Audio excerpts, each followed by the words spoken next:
Hi, I'm Yegi. I'm an entrepreneur and success coach who wants it all: family, luxury, career, and the freedom to do whatever I want whenever I want. And I'll do whatever it takes to get there. I created the Yegi Project to document my journey and inspire others to do the same.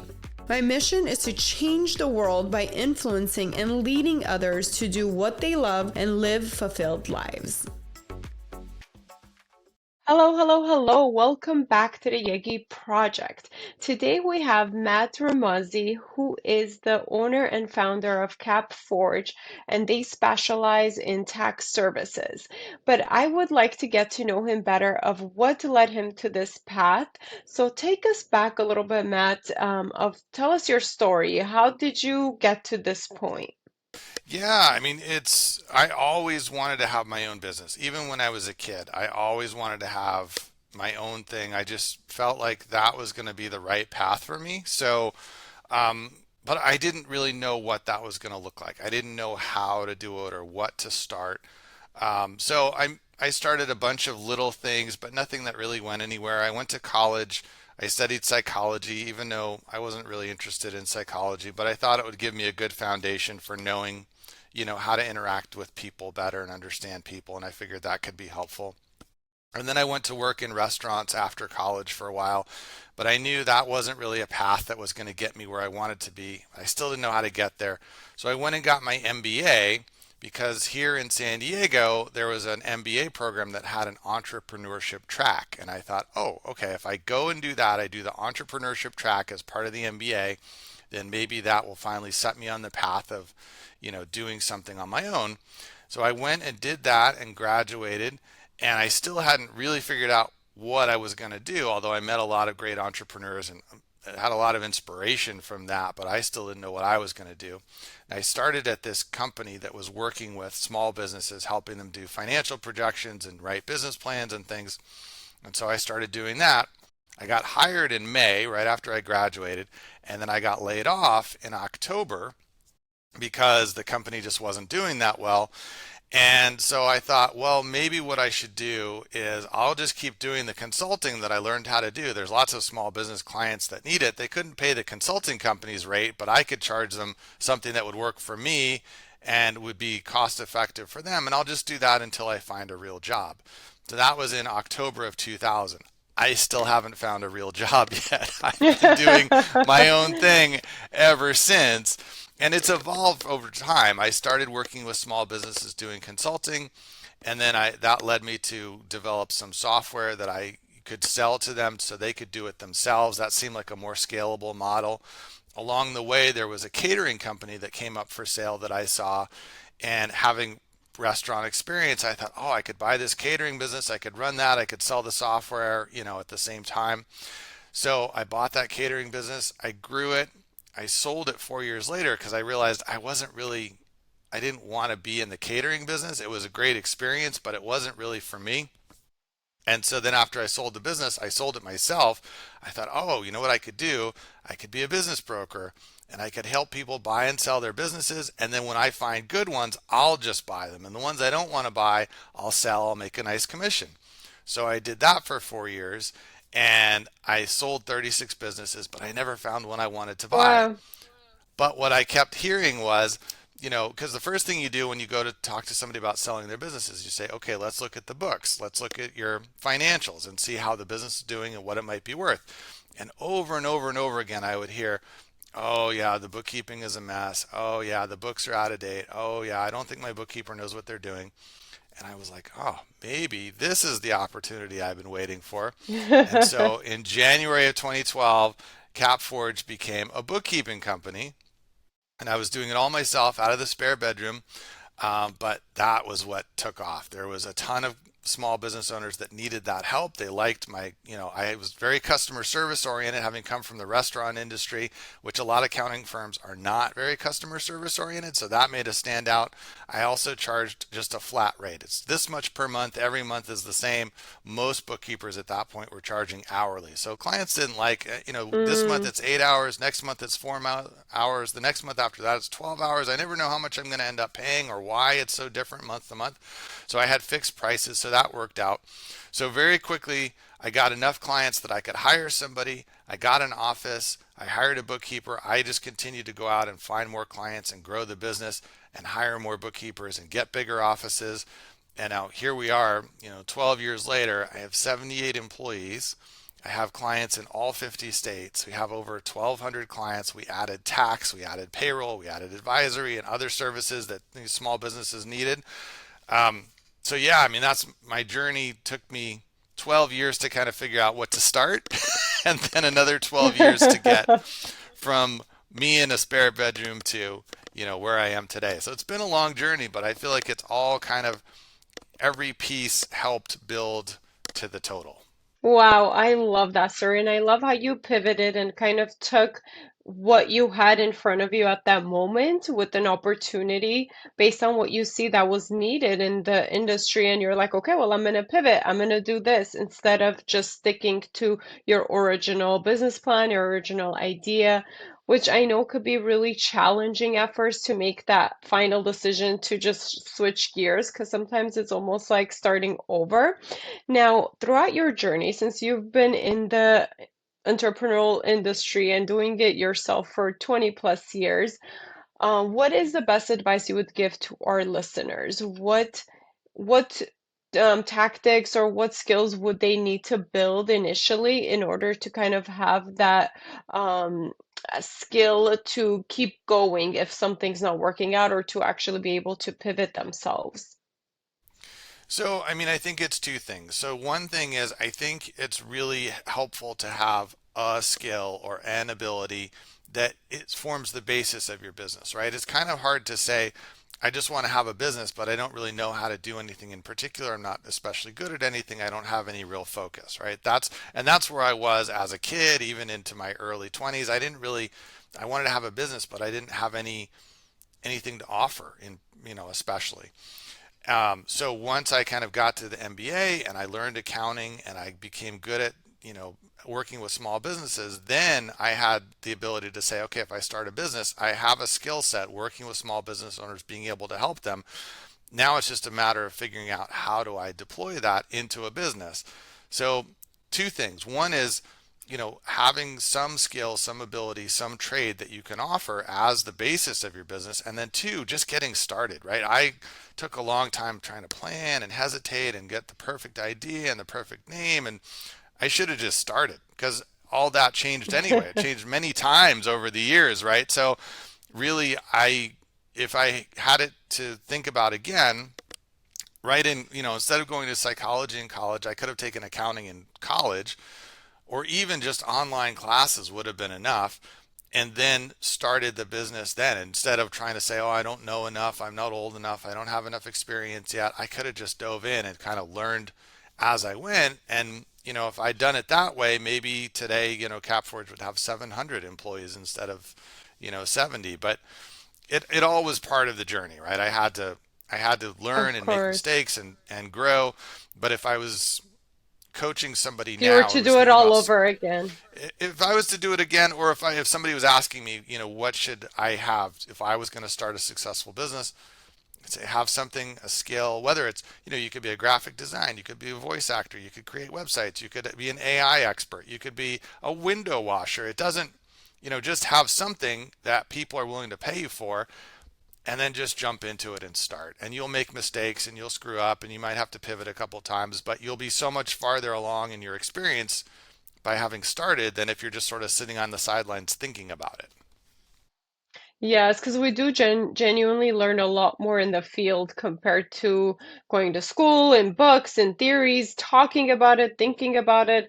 I myself went to business school too, and it was totally different when I started my business compared to what I thought it was going to be. And I've pivoted many, many times.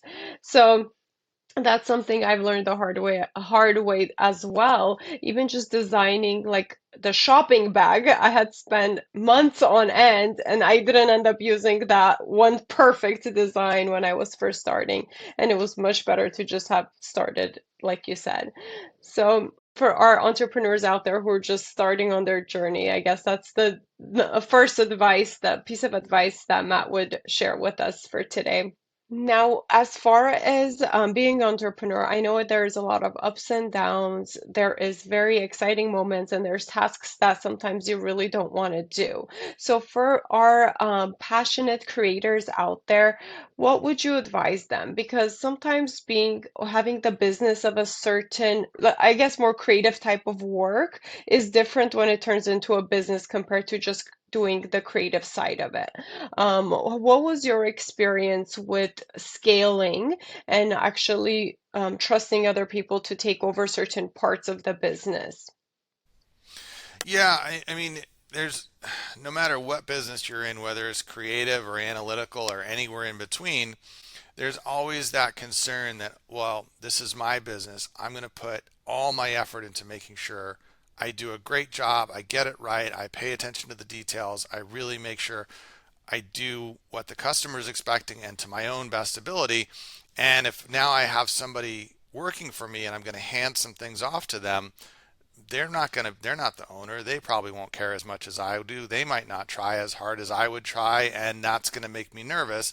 But if I don't, you know, grow a team, right? I'm only ever going to be as big as I can take on. And a lot of times that's hard, right? Because you get a bunch of jobs or a big project or something.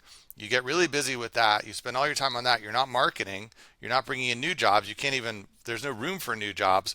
But then you finally get done with that project, you deliver it, and now you're starting from zero again. You have to go out and find more jobs, and you might have a couple months with no income coming in because you were so busy on that big project.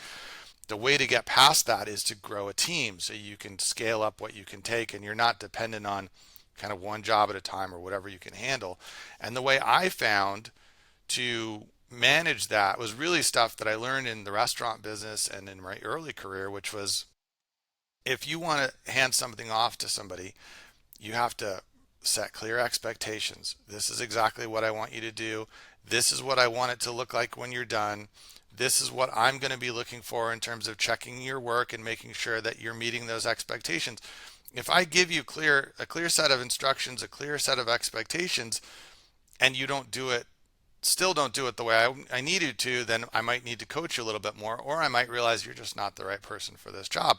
But if I give you a clear set of expectations, the chances are a lot higher that you're going to be able to do exactly what I asked you to do, right? If I just say, hey, go design a logo, and then you come back with something that looks totally different than what I had in mind, well, that's my fault, right? Because I didn't give you any. If I say, I want you to design a logo, it should be text only, it should be black and blue, it should, look approximately like here's four other examples that kind of guide your style thinking, right? And then you go design a logo, you're going to come back with something that might still not be exactly what I thought, but it's going to be a lot closer, right? And now I've given you a lot clearer steps. And that's obviously a creative task. If I say, hey, can you go pay these invoices? I mean, that's something you should be able to get 100% with the right instructions. There's no chance that you should come back and say, oh, I did it all wrong or I didn't know how to do it. So it's great to delegate and build a team, but it really requires that you put the effort into thinking about what you want them to do and setting clear expectations if you're going to expect that they're going to come back and have it done the way that you were thinking. If you don't do that, then whatever you get is that's your fault Yes. if it didn't come back the way you wanted. Yes, and that's the number one thing as a leader or as a manager, we need to accept that if we're not getting the outcome we want, it's our fault. That's the number one thing I think a good skill that everybody needs to learn to accept that responsibility and do what they can in their action. And like you said it perfectly. Either give them more coaching, make sure you're giving clear instructions, or if you've done everything in your power, then still can't be mad at the employee or who you're delegating to. Your next step is to just replace them. They just might not be the right fit for the task given. And I think what I would advise to anybody that's looking to grow a team, the number one thing I wish I did, because I had to learn these skills along the way with making a lot of mistakes and having a lot of spending a lot of money in order to learn these mistakes, I would advise somebody to maybe take a management class to learn how to manage people. I think there's a lot of little skills you can learn from that, or even just watch videos and read books about management before you start hiring people and delegating. It will help save them a lot of time and money. And what are your thoughts about that? Would you say definitely should be a requirement before somebody starts a business, or? Absolutely. I mean, I think if you didn't learn it in prior employment or jobs that you had, then you need to learn it somewhere, because otherwise you're going to struggle a lot and you're going to learn it the hard way, or some people never learn it, and if you find yourself saying, well, it's not my, the employees are lazy, the employees are bad, they don't follow instructions, they don't do a good job, and then you say, well, there's nothing I can do about it, right? There's no good people to hire. I've heard people say that, but if that's your Yes. attitude, then you're going to be stuck, because you're always going to believe that it's their fault and it's just that there's no good people to hire. Well, obviously that's crazy. There's tons of amazing people out there, but you have to make the effort to, again, find the right person, give them the right training, set the right expectations, provide course correction if they're close but not quite what you want, and then accept that what their output, however their output comes out, that's your responsibility, right? You made the decision to hire them. You were the one in charge of their training. You were the one in charge of setting their expectations. So if they didn't give you what you wanted, that's on you. The good news is that means you are in control. You can try again. You can hire somebody else. You can rewrite the job description, rewrite the instructions. If you feel like, oh, it's just, I did everything I could, the karma is just giving me bad people, well, then that means you're saying you have no control over what happens and you're just at the mercy of fate, which, I mean, to me is crazy, right? If you're going to be a business owner, then you're somebody who wants to take control. Yeah, and that's the wrong mindset if you want to be an entrepreneur. I can almost guarantee somebody with that mindset, they're eventually going to fail. If you don't learn to accept that responsibility and take action, there's no way you could succeed in business or having any sort of leadership position. Now, going back to challenges in business or in personal life, because our personal life can also interfere with running a business or being successful in general in our careers. Now, what is one challenge that you had to overcome in your personal or in your business that was almost impossible at the moment to think about, oh, how am I going to get through this? But then you did get through it. Do you have any stories you want to share about a challenge that you had to overcome? Yeah, I mean, I can remember one day when I had the catering business. It was a very busy Saturday. Was always our busiest days, and it was in December, which is when we had, Christmas parties, and we had four times as many people and parties going out as in a normal, weekend. So it was a very busy time. We had tons of staff. We had tons of events happening. The kitchen was just, completely full. There were trucks lined up waiting to onboard and offload stuff to go to the various events. And all of a sudden, I was in the front office, and all of a sudden, one of the cooks comes running into the office and he says, Matt, the kitchen's on fire. I said, oh my Oh God, my gosh. this is really, really bad. So I said, why are you here telling me? Let's go put the fire out. So I don't know if work in you've ever been in a commercial kitchen, or that there's a fire suppression system which, if it gets triggered, dumps all kinds of chemical fire suppression all over the kitchen, which means, yes, the fire is out, but it also means all the food in that kitchen is destroyed. You'd have to completely clean out the entire kitchen, scrub it all down, and start from scratch. It would have meant that, a dozen people's parties and events would have been ruined, right? And there's no way, if you're half an hour away from about to feed 200 people, you can't just, run down to McDonald's What? and right? No. That's not gonna happen. So fortunately, we were able to, put the fire out and get everything back on track, avoid having the fire suppression system go off, and get all the parties out. But that was one of those in the moment where your heart stops and you think, oh my gosh, the consequences of this going wrong I mean, I would have had to refund everybody's events, and we would have, it would have been a catastrophic event for the business. Wow. So, but you have to stay calm. You have to deal with the situation at hand. You have to prioritize. Okay, I'm going to do this, then I'm going to do this, then I'm going to do this. I'm just going And to handle act the problems. quickly. Act quickly, make decisions, take action, and just keep going. That's the number one thing I think that entrepreneurs have to be able to do, is just keep going, because you'll see, you'll have problems that you can see coming and you have to deal with, and then you'll have problems that come out of the blue, right? On that Saturday, I was not planning for a fire. That was nowhere on my calendar to deal with a kitchen fire. But that's what you just have to do. You keep pushing forward. You get through it. Bad things can happen. Sometimes you can fix them, sometimes you can't, but you just keep going. And if you let that kind of get to you and screw you up and get in your head, it can really, you know, throw you off track completely.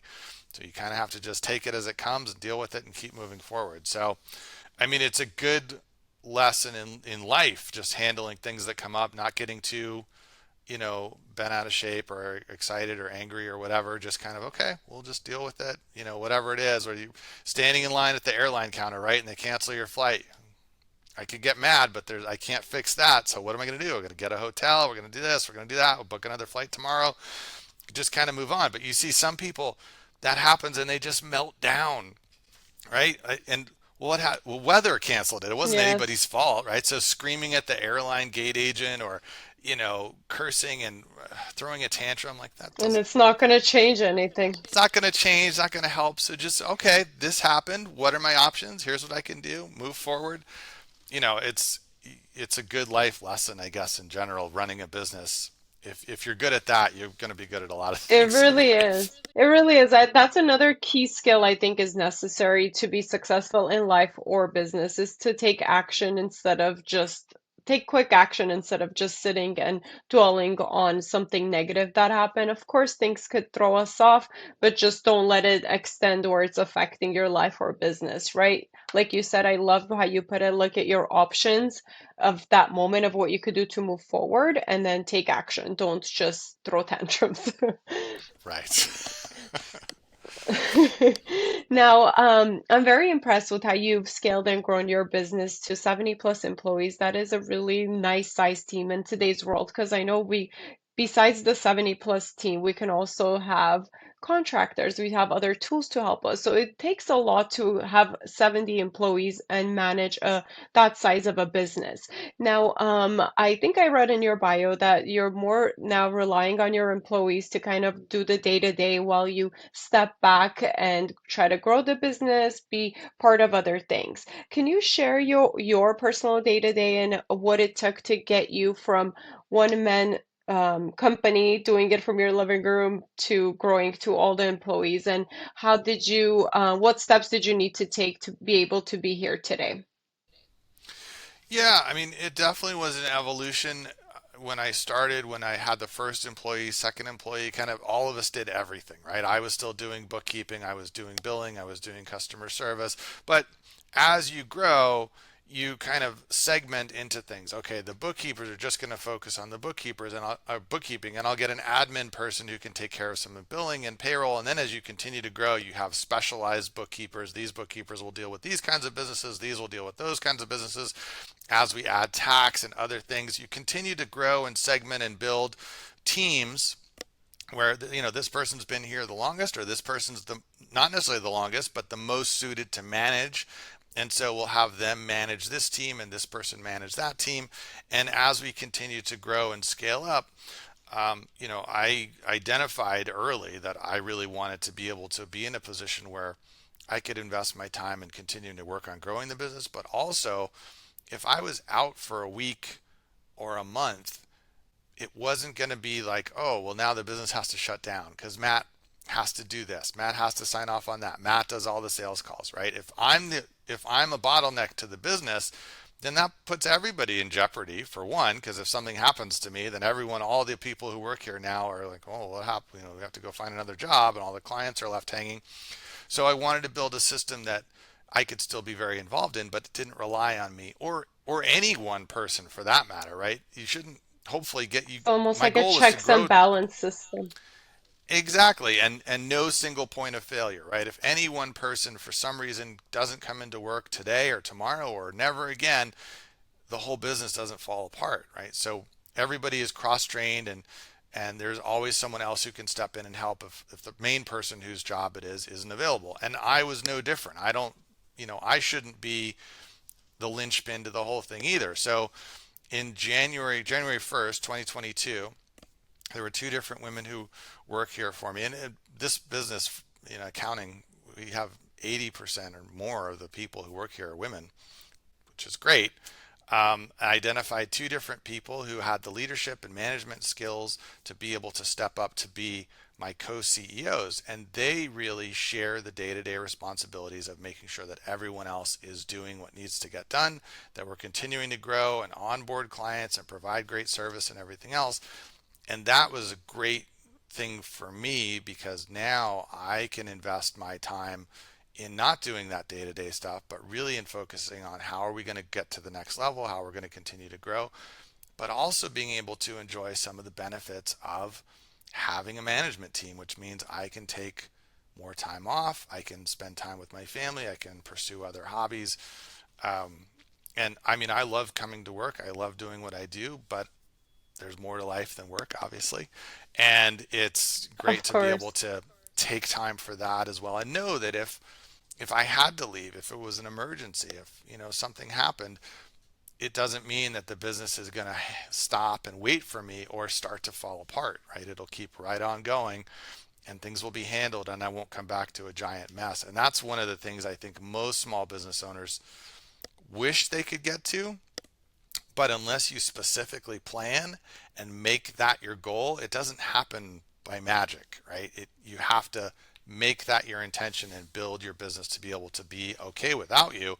And I think, if more business owners did that, they'd find more satisfaction in running their business and less of that stress would they have to just sort of live with and feel like, oh, but I have to get up every day and go in no matter what, even if I'm sick, even if I don't feel like it today, even if I haven't had a vacation in 2 years, because if I don't go in, everything stops. And that's a dangerous place to put yourself in.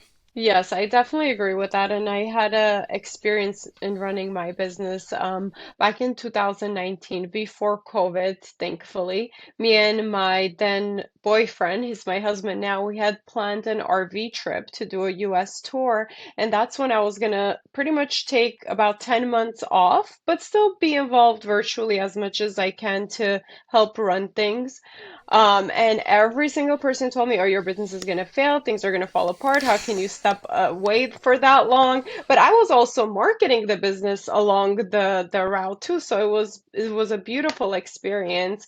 And everything turned out well. Actually, the business was booming. It was at its best when I kind of stepped back and I put systems in place and I put other people in charge. Because as a business owner too, I learned that I don't have all the skills that it takes to run a successful business. I may have, as a small business owner, I may have the skills to start it and to grow it to a certain point, but I think that's the hardest lesson I've learned is to accept the fact that, hey, it comes to a point where you need to hire different people with different skills outside of your skills in order to get your business to the next level. So that's kind of what my experience was. And it sounds like you're kind of doing the same not slowly, but you've found a way to to be able to replace you. So if you need to step back and take a vacation or do something else, your business would run.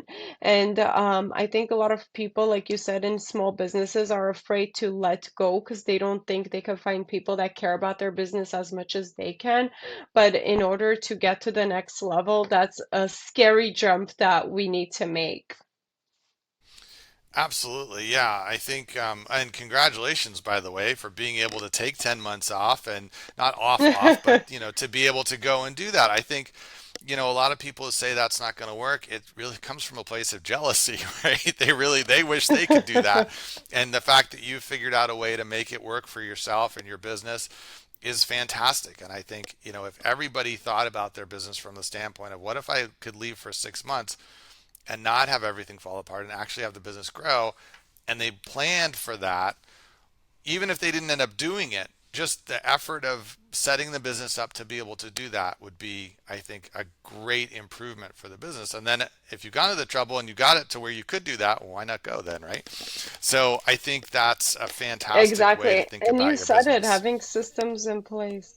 Now, I always love to get to know my guests as much as I can. So I'll ask you some fun questions. It has nothing to do with your business, but more for you. I'm Okay. always curious, what does a happy and fulfilled life look like to you today? Yeah, I mean, that's a good question. I think, a lot of us can get caught up in sort of, I have to keep growing, I have to get more customers, I have to bring in more revenue, and you kind of forget, why am I doing all this, right? So, for me, I enjoy spending time with my family. I have a wife and two kids. Spending time with them, we like to travel together, see new places.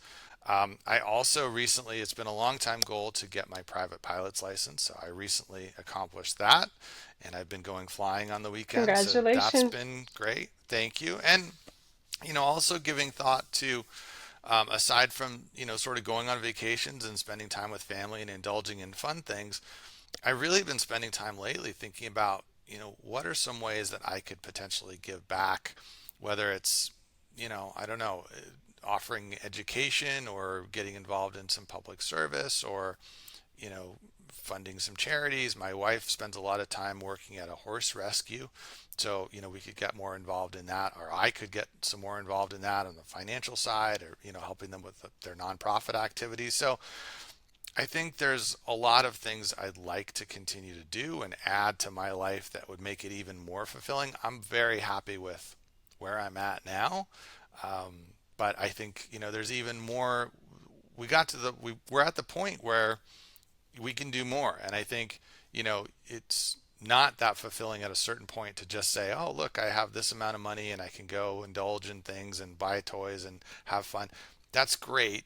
But I think you pretty quickly figure out, or I think most people do, that there's probably Yes. other even better ways to give back and to feel fulfilled and to feel like you've contributed. So that's kind of those are the things on my mind now. But other than that, yeah, just very much happy with where I am at in life currently.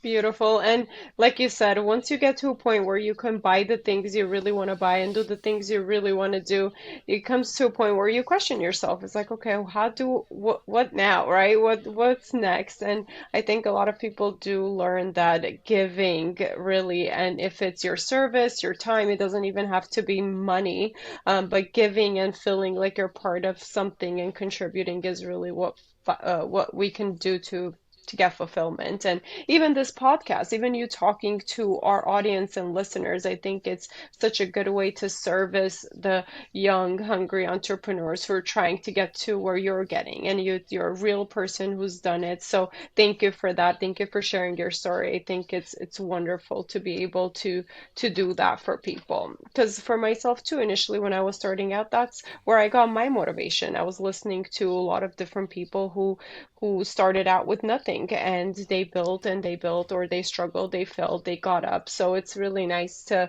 hear real people's stories doing really great things and getting to a place in their life where they have that balance between business and family. Absolutely. Yeah. No, I was always inspired by other people's entrepreneurial stories too when I was getting started. And it makes you realize it's possible. They're regular people. They're just like me. They're not, they didn't inherit millions of dollars or have some, fast track to success. They were regular people that just, kept putting one foot in front of the other and working on their business and achieving success. So it becomes much more realistic and possible seeming, which I thought was great. So I'm always happy to share and come on, podcasts like this and talk about my experience and help people up where I can, because, I think that's how we all do contribute and give back. When you've reached a certain level of success, it's great to be able to help other people on that journey. Awesome. Now, the next question for you is if you can change one thing in the world with a magic wand, what's the first thing that comes to mind? So, I mean, if we're talking about the whole world and we're talking about a magic wand, one thing I think that could be super helpful is if everybody in the whole world spoke the same language. And, it Oh, doesn't I have to never be even English, got that right? answer before. Because I obviously speak English, so that's easier for me. But we're talking about a magic wand. So, whatever that language is, if everyone in the whole world spoke the same language. I feel like that would cut down on a lot of the misunderstandings, the feeling of us versus them, the differences that happen in the world that result in wars and struggles and misunderstandings and, clashes over resources and religions and things like that. If we were all the same, which I feel like we really are all the same, right? We're all people. We do have different life experiences and backgrounds and colors and languages and whatever, but fundamentally we're 99% we're all people, right? We have the same hopes and dreams and desires and want to see our families succeed and do well and everything. But if we don't all speak the same language, then it's easy to say, well, they're different than me and I don't understand them. I don't know why they would do that. If we all spoke the same language, I feel like a lot of the world's problems, and maybe we could all get on the same page with things like, climate change and achieving world peace and things like that. I think could start with everybody speaking the same language. So, if we're talking about hypothetical situations with magic wands, I'm throwing that out there as an idea. That's perfect. I've never gotten that answer before, and I love that. Communication is key, and speaking the same language would definitely help. Now, let me pick your brain a little bit about what you are an expert in. So, small business and taxes or finances. What is the most common mistake you see small businesses are making when it comes to their bookkeeping, their ta not necessarily taxes, but their finances in general? I think the biggest mistake that I see the most often is people just not paying any attention to it. Right? They manage their business by looking at their bank balance. If there's money in the bank and some money coming in and it's more than the bills they have, they feel like, oh, things are going pretty good. If the bills are starting to stack up and there's not a lot coming into the bank, they go, oh, things aren't going that well. But if they looked at their books or did bookkeeping and looked at the profit and loss and looked at the balance sheet, I think when you start to measure things, you can see where you have room for improvement and you track your improvement, you set goals and you continue to get better. It's just like, if I was going to train to run a 10K, but when I went out to run, I didn't keep track of how far I went or when I went or anything. I'm probably not going to be ready for that 10K. But if I followed a program and each day, how far did I run? How long did it take me? And then the next day, okay, I ran a little bit farther today. It was a little bit easier. I'm going to be much more likely to be able to reach my goal and accomplish that mission.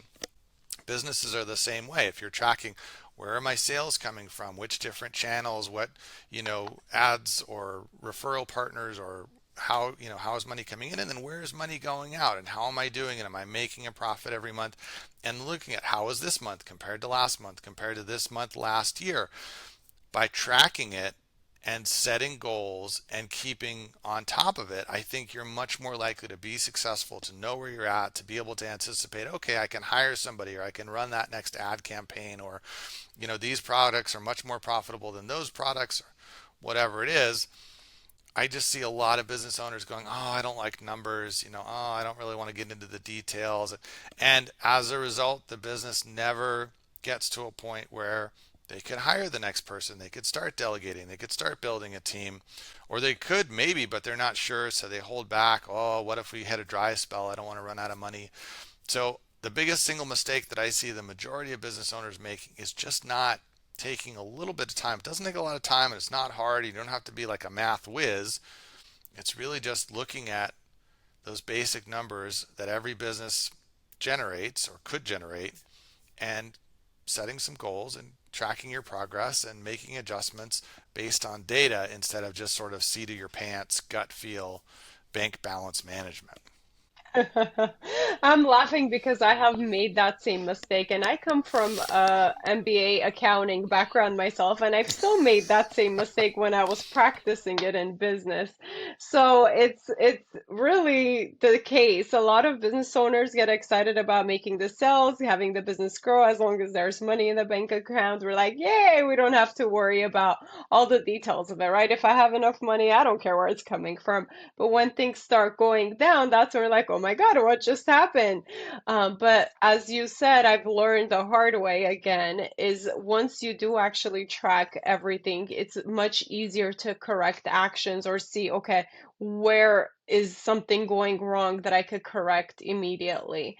But I do know also a lot of small business owners that are afraid of this process, and I guess that's where you come in, or companies like yours that come in. Can you please share with our listeners of small business owners, I guess, based on size as well, because that's a common, I think, misconception that there is also is, oh, I'm just a 3, 5, 10 person team. Do I really need somebody to do my bookkeeping?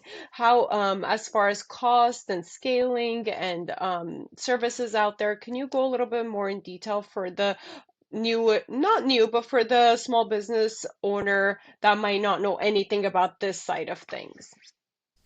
Yeah, I mean, I think, any business that has started, even if it's a one person business, but if you're pulling in five or $10,000 a month, you're going to have six figures by the end of the year. You're going to have, tax consequences for that. It's good to be able to plan ahead and see, are there things you should do to help lower your tax bill? And again, just track, like we said, where's the money coming in? Where is it going out? And it doesn't have to be a hard process. I mean, we set up people all the time. We'll set them up with QuickBooks Online, and we'll take care of it for them. And it starts, and it's $250 a month as our minimum. So it's not a big cost, but especially, I mean, if you're a three-person, five-person team, you're, up to 500,000 or 1 million or more in revenue, really now you want to know what's coming in, where it's going out, and is there ways to save money, to optimize that, to increase the profitability? It's, should be start thinking about putting some money away in a retirement account. If you're an LLC, would it be good to have an S election to help save some money there? Is your payroll set up the right way? Or do you have people on payroll, or is everybody a contractor, but some of them really should be employees? All those questions, it's really hard to answer Of course, if you don't to have the avoid any basic lawsuits numbers. in the future. Yes, there's all kinds of things to do. So I think, again, sometimes people feel like, well, I'm not a numbers person, but what I always tell everyone is, look, we'll do the numbers, we'll put everything in the right place, then just give you the report, and then I'll go over the report with you, so this is what a profit and loss is We'll telling you, analyze this it is how to together. read it. Right. And same things with a balance sheet, just so you kind of know what that means. And then you don't have to do any complicated math. You just kind of look at, here's last month, here's this month. Is this one bigger or smaller, right? Everyone can do bigger or smaller. So bigger or smaller, right? This one's bigger. Bigger is good. This one's smaller. Yes, smaller. I'm trying to reduce that cost, so smaller is good. It's not, there's not even math in it. It's just really that comparison and then setting goals. Okay, we wanted to get to, $100,000 in sales this month. We got to 95. Oh, we were close. Or we got to 105. Yay, we beat our goal. But if you don't have any goal, you don't have any idea, you don't have any numbers to look at, then you're always just sort of like, I think it's okay. Now, we are running short on time, so I'll ask you my last question as far as business advice. So, you've done business consulting before, and now you're more specialized in the taxes or finances side of things. What is the number one advice you would give a small business owner to have in place as they're starting their business? Well, I mean, I think the number one general business advice is to have some reason for a customer to pick you, right? There's something unique about your business that's different than your competition. That's your selling point, right? So when I was starting the bookkeeping, like I mentioned, our selling point was, we're going to have great customer service. You're never going to talk to an accounting firm that has better customer service than we offer. And we have fixed flat rate pricing. So I'll tell you before we even start, here's exactly what it's going to cost. Those guys, you talk to them, they're going to tell you it's 55 bucks an hour or 70 bucks an hour, whatever they're charging. And you'll say, okay, how many hours? And they'll say, well, I don't know. We'll send you a bill. I'm like, well, with me, I'll tell you Yes, it's and that's really $199 a month. terrifies small businesses. Of course. So that was my differentiation. When I went to talk to customers and I'd say, here's all your choices, here's what's different about us, here's why I think we'd be a good fit. If you're a small business owner or starting a business, you want to know what that little pitch is, right? What makes you different than the competition? Because if the answer is, I don't know, or, well, we're just the closest one to your neighborhood, or, I mean, that's not much of a reason to pick you, right? So you want to think about what makes you different, what makes somebody want to pick you out of all the choices they have. And if you have a good answer to that, you're going to get a lot of business. You're going to be able to win over those customers by helping them understand why you're the one to pick. If you're not really clear or there's no real difference, you're going to have a much harder time. And I mean, that seems obvious, but I see people all the time that, don't have any real difference to explain. My last couple of questions for you would be is if you could do it all over again, what would you change? I think we kind of answered that, but what would you change for the whole process of of starting your business, CapForge? I think, I mean, knowing what I know now, if I was to go back and do it again, I would have just started sooner. I would have, not gone through all the other iterations that I went through and just jumped right into what we're doing now much sooner.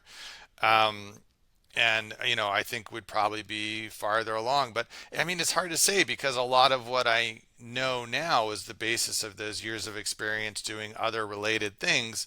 So it's kind of a hard thing to say for sure, but I guess, yeah, I mean, I just would have jumped into being an entrepreneur sooner, learned all those lessons the hard way, but sooner, and, hopefully been farther along than we are. Not that, again, I don't feel like we're not far along, but that would be the one thing I would change. I just would have gotten started Yes, sooner. I just would to have start stopped being sooner. scared and jumped in. I love that. Okay, now for our listeners, Matt, if they want to connect with you or try to consult with your company, where can they find you? Yeah, the best place to find us is our website, capforge.com. It's got information on all of our services. It's got pricing. It's got, there's a blog with actually a bunch of different sections and videos we've done and things. So you can find out more about us, get lots of free advice and consulting information. But if you're interested in engaging for services, you can either give us a call or send us an email via the website. And, I'm happy to chat with anybody on any question. It doesn't have to be accounting or bookkeeping.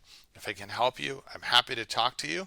And if it does make sense for us to work together on some of this, accounting, bookkeeping, tax, what have you, then we can obviously chat about that too. But yeah, our website is a great place to start. Awesome. Thank you so, so much again for your time, Matt. I look forward to connecting with you in the future. And again, thank you to our listeners for tuning in and being along this journey with us. Feel free to reach out to Matt or myself if you have any questions about this episode. And please share, comment, and do all that fun stuff that would really help all of us out. But until next time, bye. Thank you for listening. Please rate and review this podcast. Follow and engage with us on social media under the Yegi Project. And if you're interested in being a guest, email info@theyegiproject.com. And don't forget to subscribe so you don't miss out on any future episodes.